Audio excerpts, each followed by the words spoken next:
And you have to understand that temporary projection mapping is always kind of referring to a pre-existing identity. Meaning, the dramaturgic tension in a projection mapping comes out of that we refer to the building that the people already know, and then we go there and change it. This is like the whole field where you work as an artist when you do projection mapping temporarily. So it's relying on a pre-existing identity. And thing is that a permanent installation in most cases has no pre-existing identity. From the first moment, the media architecture is opened, the media LED matrix is built right into the structure, and it's not referring to something. So interesting point is that in this case, media has to establish an identity of a building. And I don't talk about like, there are many conflicts rising out of that, also in a very philosophical way. First, how can something that constantly changes provoke something like a durable and commonly shared identity? How is this even possible? Because we think our status of identity or process of creating identity, and this is my main point here, is relied on durability of something that stays as it is, right? Okay, and I was chewing around and tried to get a solution for that, how to create media that refers always to the same origin, right? And then I one night really came up with the idea, or stumbled upon, maybe I have to re-question the process how identity is created. And maybe I can even consider a process, something that is changing, as the core of the identity. And I came upon this idea because I also had a band. Ludger started in music, and I came back to the concept of music here, right?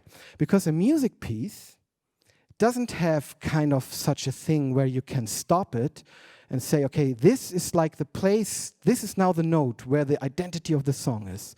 A music piece is like a dynamic system over time, over changes, but in the first notes I already hear it has a strong identity, even emotional attached to that. And to prove that,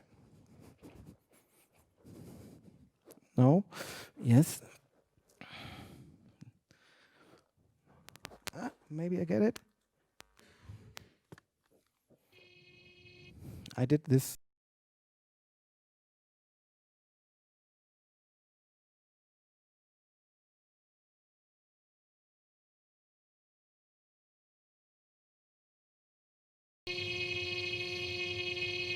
Okay, I just stopped this there, right? See, you cannot stop a music piece at one point and consider this point as like the core of identity.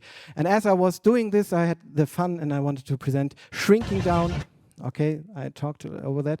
This is like the idea, taking the whole aspect of time out of a music piece, so bringing all the melodies, beats, and to one moment. And this is not one moment; it's 0.5 seconds. Beatles come together. So, a little bit funny, but yeah, I did that for today anyway. So this idea really inspired me because. This is the wrong chart. It's always already going in another direction. Inspired me also because I like to adapt this idea of dynamic identities, not only to media architectures, but in a general way.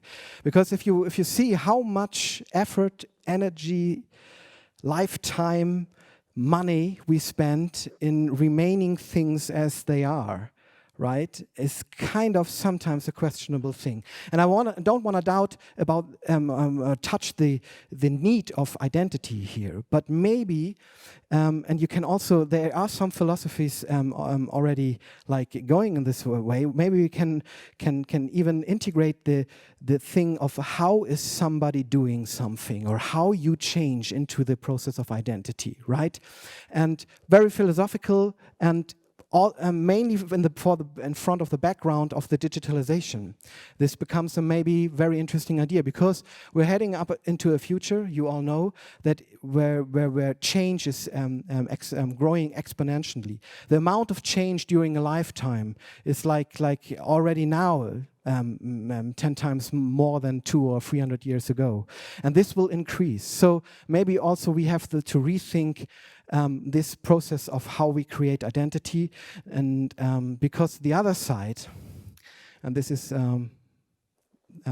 my last curve I wanna go, is we can observe already now. Because I think if I go out with this idea of dynamic identities and this will won't fit to the momentary political situation, at all. I read a book which is quite depressing. Zygmunt Bauman wrote about a tendency in society that he's observing. So he's saying in the 80s, 90s, and early 2000s, we were still up to the idea of a utopia, right? To struggling and longing for a better future. And this has kind of turned around. He called it retropia, that society is more turning to old ideas that had already failed in yesterday, such as nationalism or tribalism, right? And this is like something that fears me more than everything else in the whole development of digitalization. Another very clever guy, Professor Amin Nasehi, he talked about the refugee crisis, and he pointed out one very interesting point there. He said that the refugee crisis is just a catalyst that tells us how complex our world has become and how little substantial handling we have to deal with this complexity. The foreign is thankfully accepted because it helps us to simplify a fragmented concept of identity. So he says the refugee is just a catalyst and revealing more something that is, I would translate it with a collective identity crisis, right? That it's not only meant in rejecting or against the Islamic realm, but it's also like that the Islamic is used to identify ourselves, to say, I'm at least not Islamic or something like that, and to have like the broadest border in that I can draw around me to get in relationship with who I am. And I think this is a major thing we have to deal with in the near future, which is driven by the digitalization and the motor behind that, right? And my biggest fear in that is that we as humans and we as society ourselves are the bottleneck of digital change per se. And I don't want to say that we have to like integrate everything that is coming up with the digitalization, but I want that we still keep in relationship, that society still keeps the relationship to the digital. In Germany, there's a nice Sprichwort. It's called "Das Kind mit dem Bade auszuschütten." And here at Beyond, only here at Beyond, I just saw like 3, 4, 5 very, very game-changing ideas, right? And if we don't get it to manage that we bring this in a way to society, that this technology will be accepted into tomorrow, we're doomed. This is my biggest fear, that we head on to a general reactionary climate in Western societies, that even our best ideas have no chance to survive or to grow, right? Coming back to the last thing, okay, what is our personal responsibility? And I wanted to read a quote here, but it didn't work out, so I have to bring it on my own. I want to quote in this idea of what is our responsibilities as designers or even as artists or any creative in this field. And I wanted to quote Peter Sloterdijk within that. I don't know where he gave the speech, but he talked about design. And I really liked what he said. Also, it was a little bit funny what he said, but he compared design or described design as something coming out of the ethnological idea of rituals, So back in the very old days, right, when the people had something, were confronted with something that they couldn't not explain and had like developed fears about that, they developed a ritual around that. For example, the sun dance, right? Every morning there was this yellow ball rising and they couldn't understand what is happening, or the thunder, right? And in order to stay in relationship to that, they invented the sun dance that they danced before the sun was rising. And even if they don't had anything to do with the sun rising, they gained the feeling that they are kind of, they did the sun, they made the sun rise, right? And he said that the design takes over the same role in modern societies.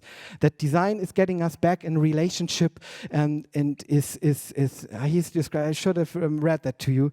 Is in the gap in which. Let me think about the gap in which fear and Ohnmacht in unser Leben eindringt, wurde von jeher in alten Zeiten mit dem Ritual gefüllt. And design is taking over this exact role today. So my Apple computer here, right, gives me the idea of that I have control over what I'm doing here. It's so well designed on its hardware and its software that I have the feeling that I'm the master of this and feel very sovereign, yeah, dealing with this.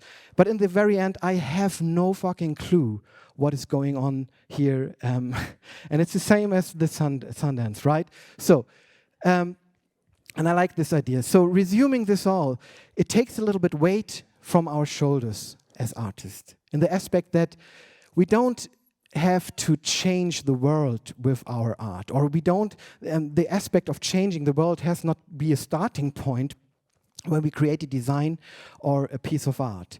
But we are like kind of the medicine man, right? Inventing the sun dances, putting us back in relationship to super complex system. And if you go through the exhibition here, right, we have like different levels of how you can perceive the digital. The digital is like spread into multiple layers of experiences. This helps us to get in relationship with this unknown thing that is only happening in this framed box of my computer, and I can from experience I can gain a relationship, and from relationship I can integrate. And there's nothing more, I think, that we need in these times that integrating in what's happening in the technology. Not liking, it's not accepting everything, it's just staying in relationship and not rejecting it all. So it's not about that we can change anything about the crazy world, but maybe we compose a song about it and hope that the world will sing along with us. And this is like the thing I wanted to say today, and thank you for spending the time. Thank you very much.